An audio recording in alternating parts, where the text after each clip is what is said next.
So you've probably heard this. Elon Musk has made a pretty wild prediction for 2026, calling it the best year of all time for his companies.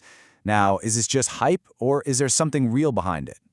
That's what we're going to dig into for Tesla. Let's get right to it. And here it is, the quote that kicked this whole thing off. He's not just talking about one company, he's talking about all of them having their best year ever. But for this explainer, we're going to zero in on Tesla. What's the story there? Right. So the big question is there actually any evidence for this claim when it comes to Tesla? Is it just smoke and mirrors? Or is there a real solid case to be made based on, tech, economics, and what they're actually building? Well, that's exactly what we're about to unpack. Okay, so here's how we're going to break this down. We'll start with cars and energy, then move to self-driving, then the robots, and wrap it all up with the big question for investors. All right, part one. Before we get into all the futuristic stuff, we got to ground ourselves in reality. What's happening with Tesla's main business right now? The cars and the energy side of things. And believe me, when you look at the recent numbers, there's a really interesting story starting to unfold. Okay, so check this out. In the last quarter of 2025, Tesla delivered 418,000 cars. Now, you might look at that and think, wait a minute, that's actually down from the quarter before, which was closer to 500,000. And you'd be right. On its face, it looks like a bit of a slowdown. But there's a really clear reason for that dip. It wasn't just random. See, a huge $7,500 EV tax credit in the US was ending. So what happened? A ton of people rushed to buy their cars in the third quarter to get the credit, pulling all that demand forward. Make sense, right? But this is where it gets really telling. You have to look at the bigger picture. When you put Tesla's 9% dip next to a competitor like Rivian, who saw a drop of 18%, suddenly, Tesla's performance looks way stronger. It's a sign that even in a softening car market, where everyone's worried about prices, Tesla's actually weathering the storm pretty well. But honestly, the car numbers might not even be the biggest part of the story. While everyone's obsessing over vehicle deliveries, there's this other part of Tesla's business that's just, well, it's quietly going vertical. And bam, here it is. Just look at that curve. That's the energy storage business, and it's practically exponential growth.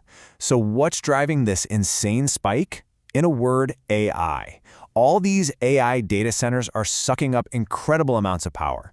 So companies are now buying up these giant battery packs to basically game the system, buy cheap electricity at night, and then use it during the day when prices are high.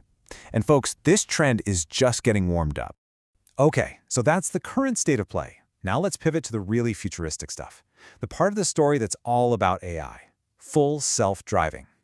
We're moving from the metal and batteries to the software, to the brain of the car. And the key to this whole revolution is something called version 14. Now, this is not just another little software update. It's being talked about as a real fundamental breakthrough. The big change is in how its neural net works. It can now see the world in 3D and kind of predict what's going to happen next. So it's not just following lines, it's making judgments, passing cars, merging into traffic. It feels almost human.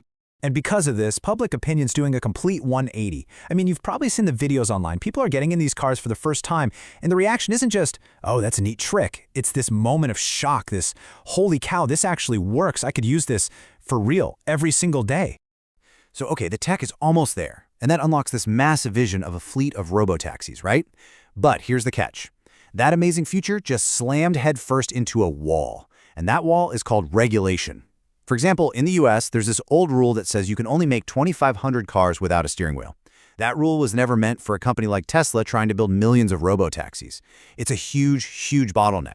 All right, so if self-driving cars weren't ambitious enough, Tesla is taking that exact same AI brain and putting it into perhaps its most audacious project yet: humanoid robots.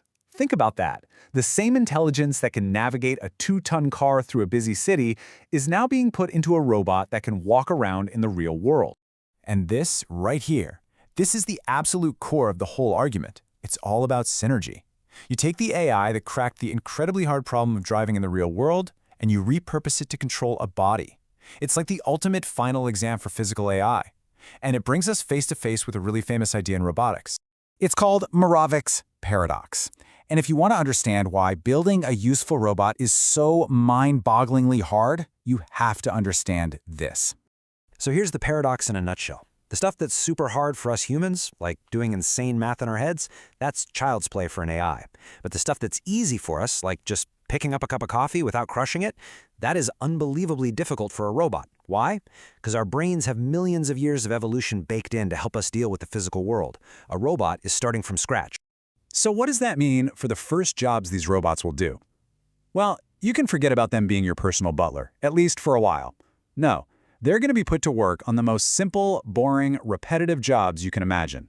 The kinds of jobs in factories and warehouses that have already been broken down into a series of predictable steps. That's the low-hanging fruit. Okay, so let's bring this all together.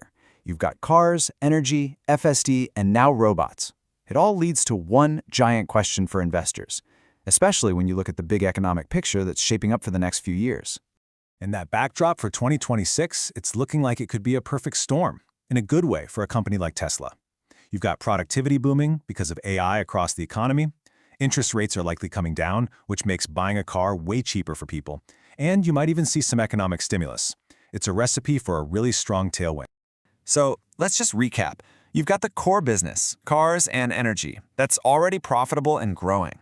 But then on top of that, you have these 3 lottery tickets, these massive new markets just waiting in the wings.